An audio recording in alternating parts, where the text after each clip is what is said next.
그것들이 이제 글로벌라이제이션 또는 스탠다드를 리딩하는 그것들의 힘이에요.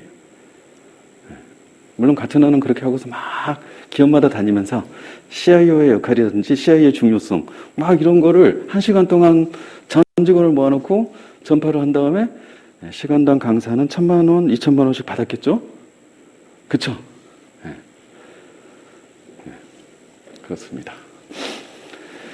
이제 IT 거버넌스라고 하는 부분이 그래서 이제 중요해졌어요. CIO가 가서 무슨 일을 할 건데 CIO의 임무가 뭐야? 왜 그동안에 없던 임원을 IT 쪽에 배치를 해야 되니? 라고 물어보면 어떻게 해야 돼요? 아, 걔가 이런 일을 하는데요. 이런 일이 너무나 중요하고요. 이 일을 하면 우리 원가 절감 이만큼 일어나고요. 우리 50억 깎을 거기 때문에 쟤한테 5억만 줘도요. 45억을 이익을 봐요. 이렇게 이야기를 할 거잖아요. 그죠? 그러면 CIO를 안 할 이유가 없는 거예요. 그죠? 네. 그러면 걔가 들어와서 어떻게 깎아줄 건데? 아, 걔가 거버넌스라는 걸 할 거예요. 거버넌스. 아, 그래? 거버넌스가 뭔데? 네, 그런 거예요. 이렇게. 네.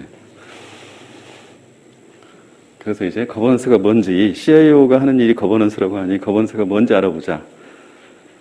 이제 그렇게 이제 시입을 이제 또 하는 거예요. 그래서 이제 거버넌스에 대해서 굉장히 이제 어렵게 말을 많이 해놨는데요. 일단은 그 엔터프 경영대학원 학장이라는 이제 반 그렌베르겐 이분은 유럽의 저 분야의 이제 거의 1인자예요. 이제 저 양반이 써놓은 내용을 보면 IT 전략의 개발 및 추진을 관리한다. 이를 통해서 비즈니스와 IT를 융합시키기 위해 이사회, 경영진, IT 관리자가 추진하는 조직 기능이다. 이렇게 정의를 했어요. 그래서 CIO가 아까 해야 될 오브젝티브즈 1번이 뭐였어요? 비타였죠. BITA, 비즈니스 앤 IT 얼라인. 뭐라고 써져 있어요? 비즈니스와 IT를 융합한다. 써져 있는 거예요. 뭘 하기 위해서? 전략을 개발하고 추진을 관리한다. 네, 그랬더니 이제 북미에 또 태도가 있어요. MIT 경영대학원에 슬론 교수라고, 죄송합니다. 피터 웨일 교수예요. MIT 경영대학원에 이제 슬론이 경영대학원 이름이에요. 피터 웨일이라는 교수님이 또 북미 쪽의 태도예요. 그래서 이 양반이 또 정의를 딱 했어요. IT에 대한 의사결정 권한을 공유하고 IT 투자 성과를 모니터하기 위한 회사의 전반적인 프로세스다. 라고 이야기를 했어요. 이제 이게 그냥 보면은, 아, 저 사람이 그렇게 쓴 건가? 라고 생각할 수 있는데, 여기에도 굉장히 또 뒤에 백그라운드, 용어를 쓰는 거 하나에도 굉장히 유럽과 북미 간의 이 시각 차이가 딱 저기에 박혀 있어요. 유럽은 사람을 되게 중시합니다. 그렇기 때문에 결론이 뭐냐면 조직 기능이라고 써놨어요. 뭘 하든 조직, 사람이 하는 것이야. 라고 생각하는 거예요. 그 다음에 북미는 프로세스를 엄청나게 중시합니다. 프로세스가 모든 걸 결정해. 라고 생각을 해요. 그렇기 때문에 정의를 해놨어요. 프로세스야 라고 정의를 한 거예요. 그래서 유럽은 조직이다. 북미는 프로세스다라고 이야기를 했어요. 나머지는 이렇게 이야기해보면 다 비슷해요. 같은 이야기 같아. 그래서 이제 항상 글로벌하게는 이제 ITA 거버넌스 인스티튜트 이렇게 되어 있는데요. 이제 글로벌하게 저런 이 포럼들이 이제 생겨서 이제 그 산업군의 표준도를 주도하거나 또는 베스트 프랙티스 사례들을 만들어서 전파하고 이런 것들이 지금 굉장히 많죠. 산업 영역별로 다 있어요. 근데 거버넌스 분야에서는 그 조직 이름이 ITGI입니다. 여기에서 이제 정의를 내려요. 이사회와 경영진의 책임이다. 기업의 거버넌스의 통합적 부분이며 조직의 전략과 목표 달성을 뒷받침하는 조직 구조, 프로세스, 그리고 리더십으로 구성된다라고 썼어요. 아, 여기에도 굉장히 아름다운 그 정치가 숨어 있어요. 유럽 편 들어주면 어떻게 돼요? 미국이 화나겠죠, 그죠? 북미가. 북미는 이제 주로 미국과 캐나다예요. 네. 그런데 또 미국 편 들어주면 유럽이 화나겠죠. 그러면 두 개를 글로벌한 표준을 만들 때는 어떻게 해야 된다? 두 개를 짜집기를 한다. 네, 짜집기를 했어요. 그래서 뭐라고 썼어요? 조직 구조라고 썼어요. 그다음에 프로세스라고 썼어요. 근데 조직 구조와 프로세스다라고 정의하면 쪽팔리잖아, 그죠? 그래서 뭔가 하나 더 넣어야죠, 그죠? 그래서 뭘 넣었어요? 예, 리더십으로 구성된다 하고 리더십을 넣은 거예요, 그죠? 나머지는 다 똑같아. 결국에 뭐예요? 예, 비즈니스 목표를 달성하기 위한 IT 전략. 그리고 이 IT 전략의 핵심은 뭐예요? 예, 투자에 대한 의사결정. 예, 그리고 성과에 대한 평가예요. 그 이야기는 막 이렇게 매치고 대치고 막 하는데 결국에는 뭐예요? 예, 그거를 하는 조직. 그걸 하기 위한 프로세스. 이야기하는 거예요, 지금. 예, 그게 지금 거버넌스다라고 이야기를 하는 거예요, 지금. 그게 조직 안에 있으면은 그게 거버넌스가 이제 되기 시작한다라고 이제 생각을 하는 거예요. 네. 일단 뭐 조직은 뭐 말 하나마나 조직이고요. 프로세스는 뭐예요? 프로세스는 뭘까요? 프로세스. 그냥 프로세스죠, 그죠? 이제 프로세스는 동일한 목적, 아웃풋을 만들어내기 위한 일련의 활동들의 집합이다라고 되어 있어요. 제가 한 말은 아니고요. ISO라고 인터내셔널 스탠다드 오거나이제이션, ISO 표준에서 말하는 품질의 정의예요. 이 품질의 핵심이 이제 그 달성하는 방법이 이제 프로세스거든요. 그 프로세스의 정의가 아웃풋의 품질이잖아요. 동일한 아웃풋 또는 목적이 되겠죠, 아웃풋이. 이거를 만들어내기 위한 일련의 활동들의 집합이에요. 이게 프로세스예요, 그죠? 인풋이 동일하다는 전제하에 아웃풋의 품질은 그러면 무엇에 달려 있는 거예요? 아웃풋의 품질은 프로세스에 달려 있어요. 그래서 쓰레기를 넣을 게 아니라면 쓰레기 넣으면 쓰레기 나와요, 뭐를 해도. 그렇지만 정상적인 인풋을 넣었다. 그러면 이 아웃풋은 무엇에 의해서 결정난다? 프로세스. 그래서 모든 품질 문제는 무슨 문제다? 프로세스의 문제예요? 아시겠죠? 모든 품질 문제는 프로세스 문제예요. 그렇기 때문에 프로세스 안에 내재된 결함을 유입시키는 어떤 부분을 찾아내서 개선을 해야만 품질 수준이 향상이 되는 거예요. 맞죠? 우리가 지금까지 알고 있는 지구상에서의 상식으로는 이것을 벗어날 수가 없어요. 그렇죠? 네. 콩 심은 데 콩나고 팥 심은 데 판다는 거예요. 맞죠? 그렇지만 그 팥이 나긴 나는데 굵고 맛있는 팥이 나느냐는 뭐에 달려있죠? 밭을 가꾸는 프로세스에 달려있어요. 그죠? 그거랑 똑같은 거예요. 근데 이거를 벗어날 수 없어요. 거의 자연의 법칙, 인과율에 가까운 거예요. 그래서 이 북미 쪽은 철저하게 글로벌 경쟁력을 갖추기 위한 그거의 핵심 전략 무기가 프로세스인 거예요. 프로세스? 그러면 유럽은 프로세스를 무시하느냐? 아니에요. 유럽도 프로세스를 굉장히 중요시합니다. 그런데 그 프로세스, 아무리 좋은 프로세스가 있어도 결과물이 해보니까 안 나오는 경우가 있어요. 뭐 때문일까요? 사람 때문입니다.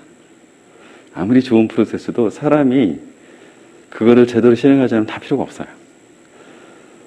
그래서 유럽은 굉장히 역사가 오래됐기 때문에 아시겠지만 미국은 얼마나 됐어요? 200년이라고 얘기하죠? 유럽은 엄청나게 오래됐잖아요. 유럽에서는 사람이 항상 중심이 있고 사람이 문제다. 사실 프로세스 표준화 안 돼 있어도요. 사람이 잘하면 그 엄청난 많은 프로세스를 다 이겨요.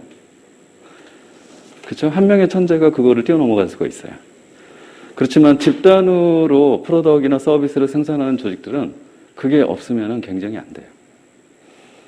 그렇기 때문에 굉장히 이제 바라보는 시각이 이제 틀리기도 하지만 둘 다 중요하다.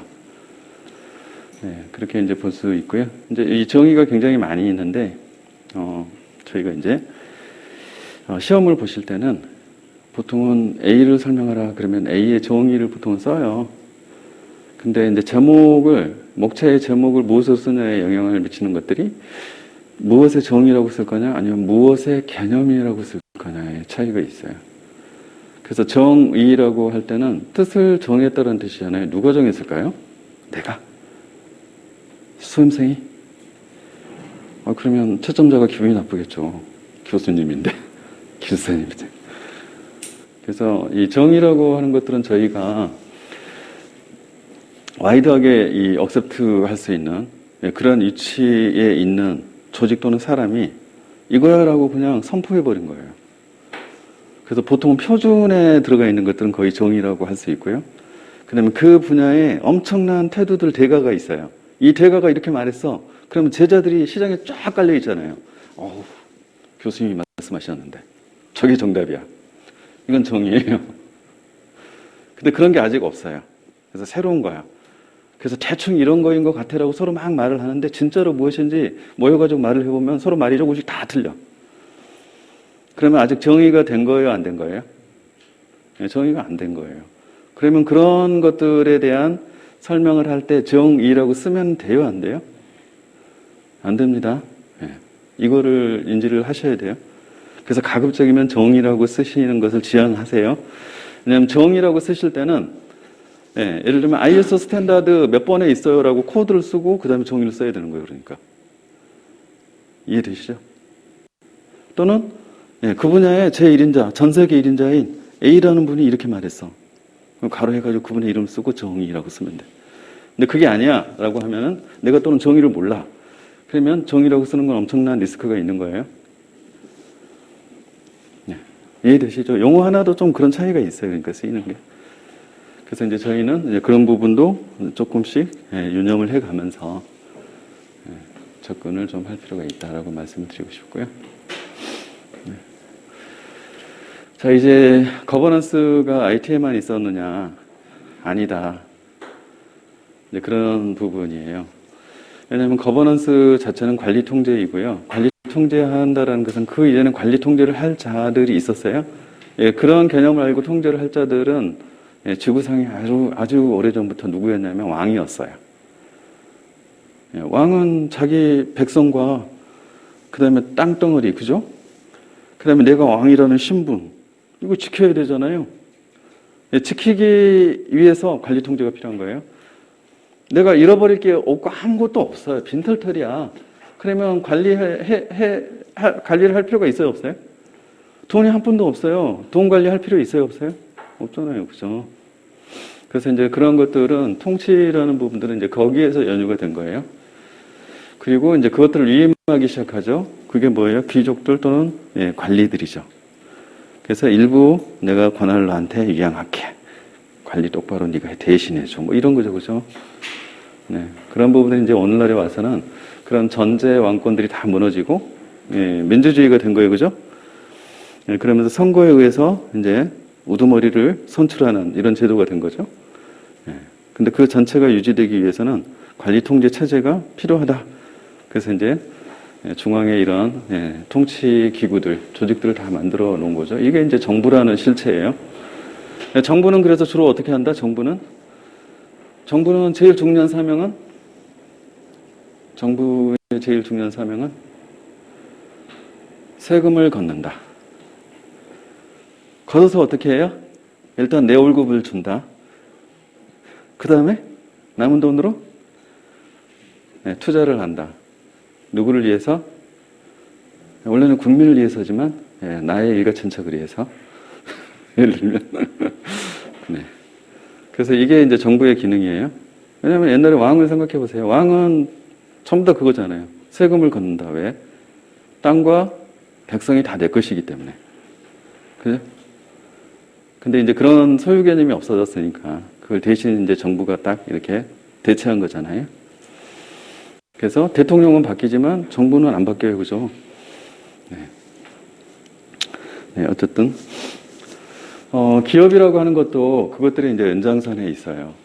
민간 안에서 돈을 벌어서 사회를 유지하고 돌리게 하는 이러한 기능들이 지금 이제 민간 기업이에요.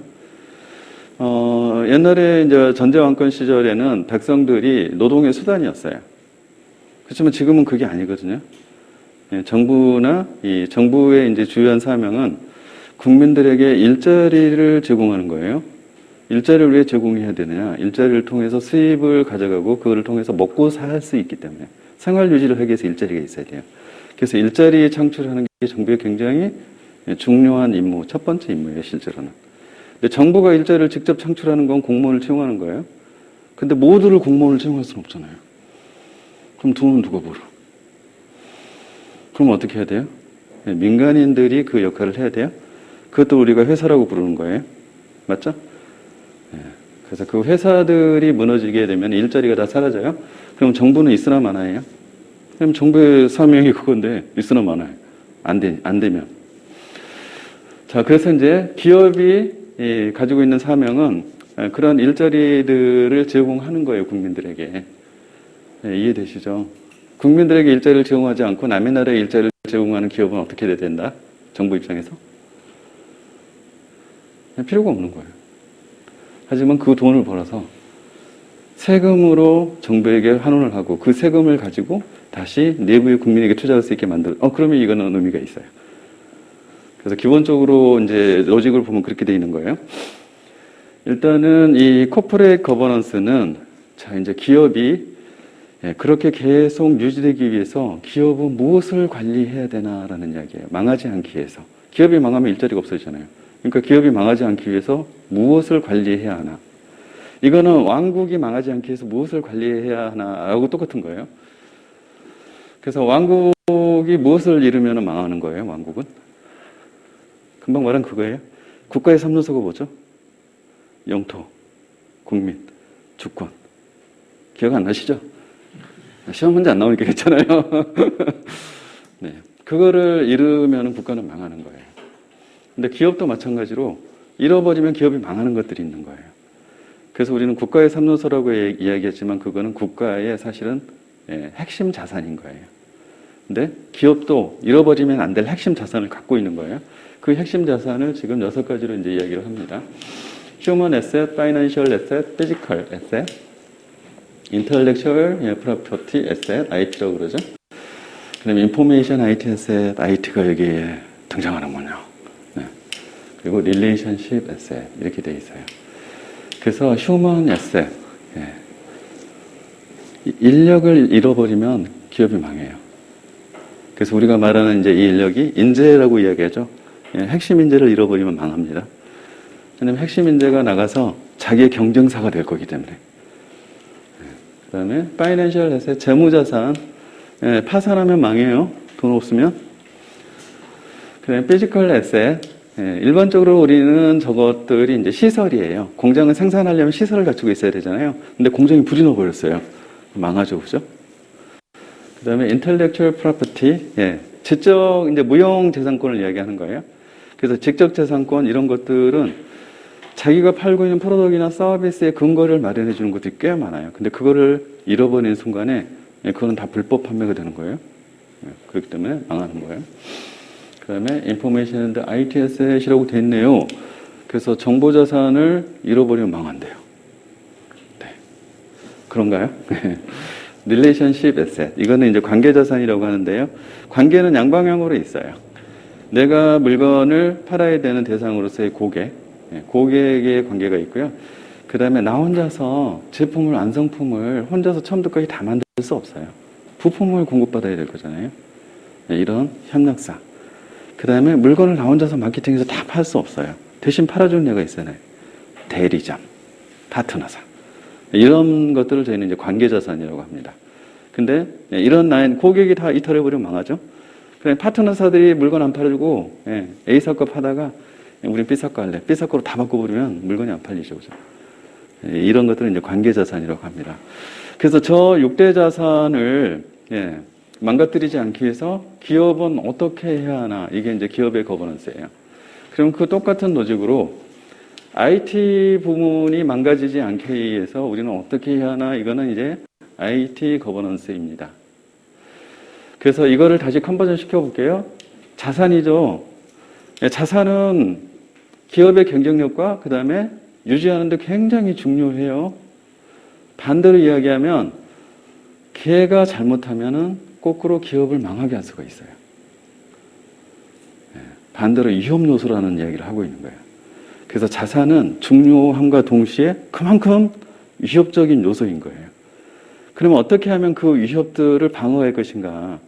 이게 이제 관리 통제가 필요하다고 자꾸 이야기를 하는 거고, 그러면 IT도 기업의 경쟁력과 그 다음에 존속이 대단히 중요한 자산으로 등극을 했어요. 옛날에는 없었어요, 제가. 근데 이제 최근에 이제 저게 반열에 들어간 거예요. 그런데 IT가 그러면 기업을 망하게 할 수 있을까? 코퍼레이트 거버넌스에 치명적인 영향을 미쳐서 기업을 망하게 할 수 있을까? 라고 생각해 보세요. 망하게 할 수 있을까요? 네, 지금은 가능해요. 옛날에는 그게 어려웠어요. 왜냐하면 정보의 전파 속도가 굉장히 느렸거든요. 근데 지금은 정보의 전파 수단인 웹이라는 수단을 통해서 전 세계에 동시에 기업 정보가 나가요. 이거를 통해서 경쟁 구도가 형성이 되면 이제 대표적인 사례가 그런 것들이에요. 블랙 프라이데이 이런 얘기 들어보셨잖아요. 그래서 1년에 딱 그 세일 기간에 1년 거 매출을 다 올리는 기업들이 생각보다 많아요. 근데 옛날에는 파트너사, 대리점에다가 물건을 그러니까 미리 다 배달해 놓고 왕창 세일을 하는 거죠. 그러고서 매출이 왕창 일어나는 거예요. 그래서 이제 그 다음에 1년을 먹고 사는 거예요. 그런데 이제는 대리점들 다 없애고 어디다 창고를 열었어요? 웹에다가. 그래서 인터넷에다가 그걸 열어놓는데 블랙 프라이데이 때 왕창 몰리면서 그냥 트랜잭션 엄청 증가했겠죠. 그랬더니 서버 용량이 딸려가지고 다운됐어요. 그러면 그 순간에 거기 왔던 손님들이 어디로 간다? 경쟁사의 웹사이트로 간다. 그래서 다 사버렸어. 다시 서버 살렸어요. 몇 쪽에 돌아와서 사줄까요? 안 사줄까요? 네, 여러분들이 하면 당연히 안 사시겠죠? 네, 그러면 이제 내년에 먹을 게 없어졌네요. 네, IT가 이렇게 치명적인 위협을 주는 이제 상황이 된 거예요. 그러니 IT를 엄청나게 관리 통제를 잘하지 않으면 큰일 난다. 바로 이게 이제 요지예요. 그래서 어떻게 하면 IT를 잘 관리 통제할 거냐. 이게 이제 기업의 존속과 직결이 된다. 이렇게 이야기해 보니까 진짜 여러분들은 이제 중요하신 업무를 맡고 계신 거예요. 그죠? 여러분들이 땀만 먹으면 회사가 어떻게 된다고요? 조직이 어떻게 된다고요? 네, 그렇게 되는 거예요. 네, 그렇습니다. 그래서 굉장히 중요한, 그러면 중요한 일을 하는 만큼 보상을 많이 받아야 될 텐데, 그죠? 그쵸? 받고 계신가요? 아마도 받고 계실 것 같긴 해요. 네. 그래서 이제 지금 했던 이야기들을 어렵게 이제 풀어놨어요. 기업 거버넌스에 관련된 문제. 자금 제공자는 기업 경영자가 이익을 창출하고 그 일부를 자신에게 반환하도록 하기 어떻게 하는지. 자금 제공자는 자신이 제공한 자금을 기업 경영자가 빼돌리거나 엉터리 프로젝트에 지출하지 않도록 하기 위해 어떻게 하는가.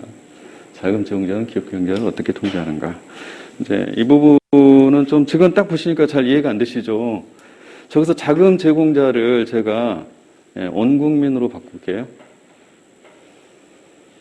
왜 온 국민으로 바꿨냐면 온 국민들이 저 기업의 주식을 샀다는 가정하에 바꿨어요. 지금의 대부분의 큰 기업들은 전부 다 주식회사입니다. 맞죠? 그래서 상장이 되어 있고요. 그 주식을 국민들이 삽니다. 그래서 기업의 오너는 여러분들이 우리 국내는 좀 틀려요. 기업의 오너가 있어요. 오너가 아닌데 오너라고 하죠. 지분 15% 갖고 자기가 오너라고 말하면 안 되죠. 그렇죠? 그래서 이 제도상에서 자금 제공자는 국민들이고요. 이 이해관계는 뭐냐면 배당금을 받는 거예요. 그래서 주식회사 제도의 기본이 그거거든요. 그래서 기업이 자본이 많이 필요한데 그거를 조달할 방법을 주식 제도를 통해서 하도록 만들어준 거예요. 그래서 그 주식을 온 국민이 사요. 온 국민이 사는 이유는 그거를 투자를 해서 물건을 만들어서 그 물건을 팔게 되면 나도 쓰고 남도 쓰고 그 돈을 기업이 벌어들이고 그런데 그거를 만들려고 하면 저 기업이 사람을 써야 돼. 그래서 그 사람을 쓰는데 내가 들어가서 일을 할 거야. 내 일자리가 생기는 거예요. 그렇게 해서 선순환 구조가 만들어지는 거예요. 이해되시죠? 그래서 미국이라는 나라는 그렇게 큰 나라예요. 미국이 위대해진 이유 중에 굉장히 큰 이유가 그거예요. 온 국민이 이해관계자예요, 다. 그래서 실제로는 자금 제공자는 이제 그 주주들이고요. 그 다음에 기업 경영자라고 하는 것은 바로 이제 임원들이에요. 그래서 주주들이 모여서 이사회를 만들죠. 이 이사회에서 주총을 해가지고 경영자를 선임하잖아요. 그래서 여러분이 알고 있는 오너가 경영자가 아니고요. 다 위탁 경영자예요. 왜냐하면 그가 15%를 갖고 있으면 주인이 아니잖아요. 주총은 뭐예요? 100% 지분을 다 가진 자들이 참여해서 의사결정을 한 거죠. 이 사람이 사장님이 되어서 1년간 경영을 해주세요. 그래서 돈을 많이 벌고 일자리도 많이 만들어주시고 배당을 많이 해주세요. 이렇게 임무를 준 거예요. 근데 그 임무를 잘 하지 않고 멋지게 국민을 이렇게 엿먹이는 것들을 우리가 이제 배임 행정죄라고 해요. 배임 행정죄라고 합니다. 기본적인 방법들은 친구에게 물건을 사주고 리베이트를 받는 방법이 있습니다. 또 다른 방법은 나의 100% 지분인 회사를 하나 만든 다음에 그 회사로부터 이 주식회사가 고가로 물건을 계속 사게 하는 방법이 있습니다. 또 다른 방법은 사지도 않은 물건을 샀다고 계약서를 꾸민 다음에 돈을 지급하는 방법이 있습니다. 굉장히 많아요. 근데 그런 거를 하면은 주식 제도, 회사 제도를 신뢰할 수 없어서 사회가 붕괴됩니다. 그래서 북미에서는 그런 짓을 하면은 평생 깜빵 가요. 근데 우리나라에서는 국민들이 그분이 반드시 있어야 돼요. 빨리 꺼내주세요. 그분이 없으니까 나라가 망할 것 같아요. 뭐 이럴 수도 있어요. 근데 그분이 거기 앉아서 기업의 경쟁력을 위해서 뭔를 하신 게 아니라 그런 페이퍼 회사를 만들고 친구랑 어떻게 할지 상의하고 이런 업무를 하고 계셨어요. 그래서 문제가 되는 거예요. 이게 이제 국내에는 좀 문제가 되는 거예요, 그게. 근데 글로벌하게는 그 부분에 대한 이 징벌이 엄청나게 강해요. 왜냐하면 그건 사회 전체를 붕괴시키는 일이고 정부가 무너지거든요, 그러면. 그래서 정부는 엄청나게 이 시장을 관리를 하는데 개입을 해요. 물론 우리는 좀 도와줬죠, 우리는. 신문지상으로만 보면. 인수인계를 하는데 자손들에게 물려주는데 정부의 기관이 도와주더라. 그러면 정부가 누구예요? 자기의 사명을 잃어버릴 수도 있어요. 근데 이게 거버넌스 문제라는 거예요. 그래서 국가 또는 회사 다 해당되는 거고요. 회사 내부의 개발의 조직 단위를 또 하나의 그 거버넌스의 주체로 보는 거예요. 그거를 IT 조직이라고 하는 겁니다. 그래서 여기에 최고 경진 CIO와 IT 조직이 비즈니스 가치를 구현하기 위해 어떻게 하는가. 이 말을 이렇게 바꿔놓은 거죠. 이게 이제 IT 거버넌스예요. 그래서 CIO가 와서 CIO 스스로도 또 기존의 IT 매니저처럼 속이면 안 되잖아요. 그런데 그 CIO를 보내서 관리를 하게 하지만 이 CIO도 또 관리 통제 대상이 돼야 되는 거예요. 이런 구조를 지금 이야기를 하는 게 바로 IT 거버넌스의 이제 핵심 주제들이에요. 그래서 이제 여러분들은 저런 걸 내가 왜 알아야 되지? 이렇게 생각하실 수 있어요.